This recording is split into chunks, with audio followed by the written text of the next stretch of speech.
Kristen. I am the eldest. It's 3 children. Thank you all for coming today. I have multiple sheets in front of me. I think now I'm really regretting not having a PowerPoint because I formerly taught, and I think that's my most comforting way to present. So I'm going to just kind of, my family and I have put together some of our thoughts about my dad. I think a lot of people know he grew up in Cape May. He was the son of a fisherman, and he spent, just an amazing childhood growing up with his 2 brothers, and I want to say like 11 other cousins. Sometimes I feel like at that, they were all boys except for Merritt. God bless Merritt, who's here today, who dealt with that horde of boys. So I'm really thankful for that.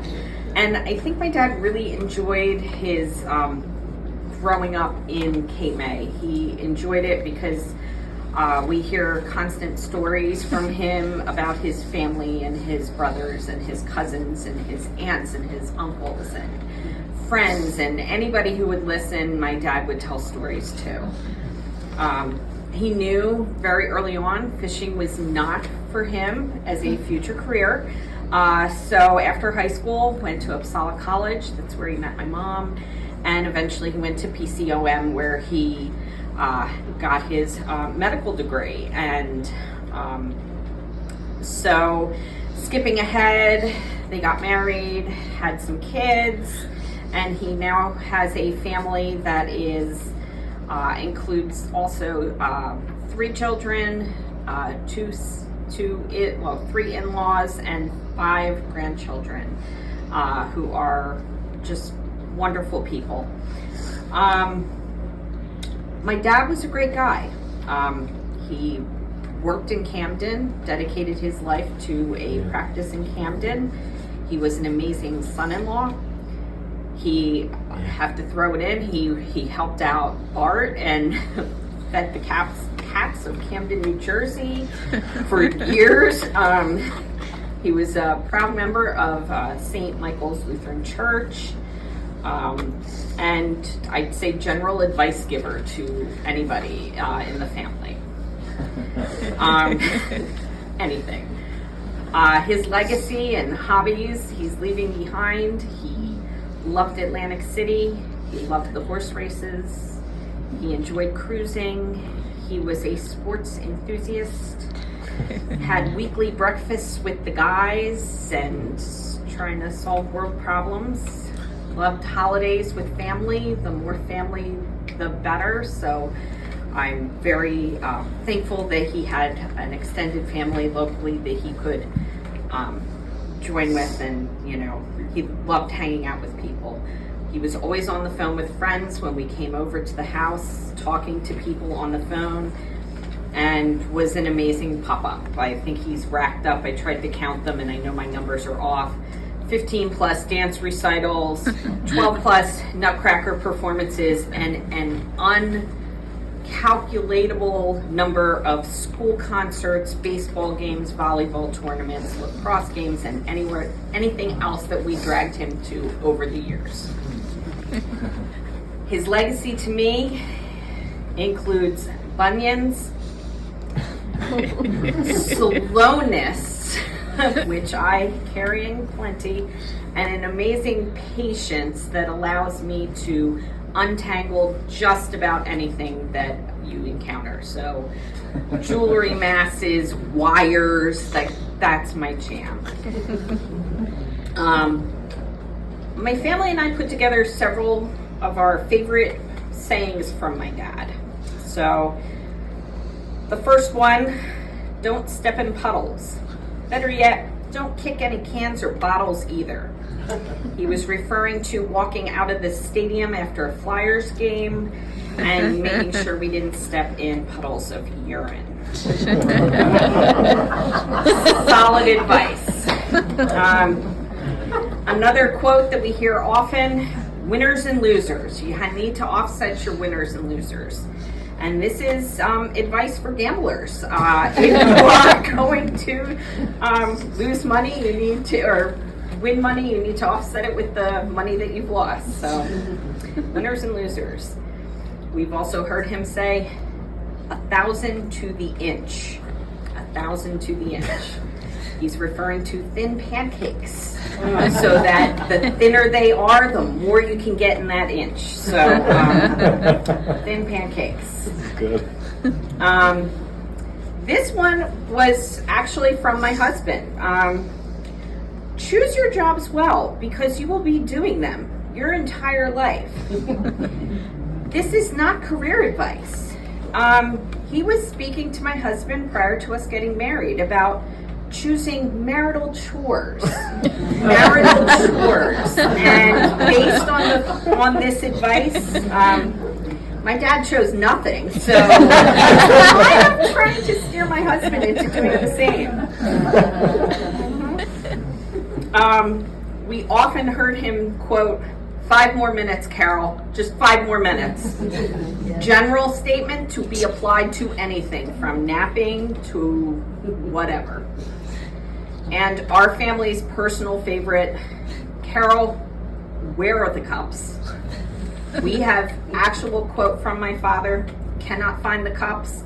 I don't understand why they've been in the same cabinet since like the mid-1980s. Actual quote. So my family put together our top 20 pop-up memories, kind of sayings that we would use to describe my dad. I'll kind of whiz through these so I don't take too much time. He was a late night party animal. That was referring to growing up. At any point in time, someone could call our house or stop by. Someone was always awake, and usually that included my dad. He was a napper extraordinaire. He was a wearer of undershirts, and that's referring to the fact that half of our friends and probably current sisters and brothers-in-law here met him in an undershirt at some point in time while coming to my house late at night. So he was a sharer of boogie boards, a serial slurper, a plumbing consultant, and as he got older, he would actually flip the role and he'd call me, and I found that really funny because I didn't know any more than he did. So he was a meticulous painter. He was a lover of live music. He had special sayings like the icebox, or gonna put on a pair of slacks, or let's go get some custard, which took my husband specifically years to understand was not referring to a yogurt-like substance, was actually soft ice cream. He was a pastry selector, a margarita maker, and of course this hit my kids hard because they enjoyed when Pop-Up made margaritas and started passing them out. None of his grandchildren are 21 yet, so, and he's been doing that for a while. He was a coin collector and a late night TV infomercial purchaser when he could not sleep. He was technologically challenged and a computer gamer. And that may be a strong term because that's really referring to his love of solitaire or this little game he played called like Bad Dog or something like that. Very elementary. Yeah, very old school like games. He was a crossword puzzle pursuer. He was a watermelon enthusiast, loved his watermelon. He was a spoiler of dogs, always handing out pepperoni every time he'd come to visit any of our dogs. And we just want to say all of our dogs have been weight challenged. So this was always a struggle to get him to keep that to the minimum, because I think he would have just given them every pepperoni in the bag. He was also a lottery scratch-off fanatic and kept us many an hour in parking lots while he waited to scratch off and redeem and scratch off some more. We could do that for hours unless we cut him off. And the last is he was the cucumber king. He absolutely loved his plants right up until the end, and unfortunately most times the critters got the cucumbers before he got to enjoy them. So, but he loved it all the same. I have several special moments with my dad, and I think I'm going to just talk about this last one. It's a happy memory, and it was a very recent memory. I have 2 daughters who dance, so I am a dance mom, and my kids do recitals and they do dance competitions. And dance competitions are very different from a recital. Recitals you sit at and you just enjoy and watch. Competitions are much more chaotic. You have to know the timing of when the kids dance. You're all over the place. They're noisy. People get up and come down. So in general, very few takers on our invitation to come to these competitions. And this past May, Anna danced in Atlantic City at Harrah's Casino. There was a dance competition there, and I procrastinated, slowness, my dad, and I'm like, oh, I have to book a hotel room. Okay, I know my dad loves Atlantic City. Let's call him up. I need a room at Harrah's, but Harrah's had like all these different towers. I'm like, well, I want to know where I can be closest.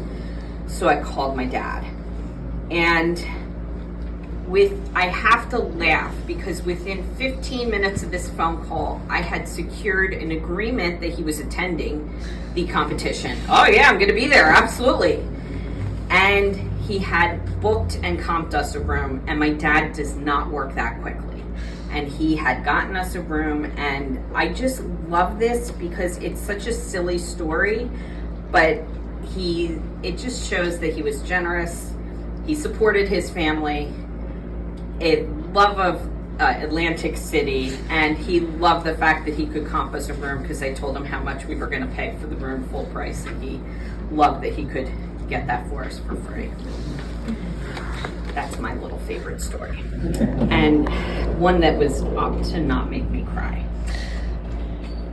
I'm going to end it with my dad had a fantastic final year, as if he kind of knew something was going to happen. We had, in addition to some of the regular holidays and, Mother's Days and all Christmases and Thanksgivings and stuff, he got to see his eldest granddaughter graduate from high school in the rain. That was fun. He saw my kids do their final dance recitals, Caroline's final dance recital ever, and Anna dancing as well. Did an LBI trip with the whole family. Celebrated, I want to say, should have confirmed this before standing up here, 55th wedding anniversary. Made a trip to Chapman's Pond with Brian and I and Carol to deliver his mother-in-law and father-in-law's ashes, and this entailed a several-hour walk to the pond and back. And he was a trooper. He did the whole thing with us. He celebrated his 80th birthday. Had a Thanksgiving celebration in Cherry Hill with my brothers, which is so special because we don't usually do Thanksgivings together. Yeah. We celebrated his 80th birthday in Cherry Hill with the whole family. We attended a final Flyers game together. He went to Jacksonville not just once and visited his brother and friends. He went twice and then got to see David graduate and see Hannah's performance and see Abby play volleyball. We did a final Mother's Day to my house with my extended family, and he attended the final dance thing he did for my kids, and he got to see Anna dance her solo. Got to also see Anna take pictures at the prom. So he had an amazing final year. Yeah. And it is going to be so hard for me to realistically imagine a world without my dad. But we are so blessed to have had him for as long as we did. Yeah. And we will always love and miss him. Thank you.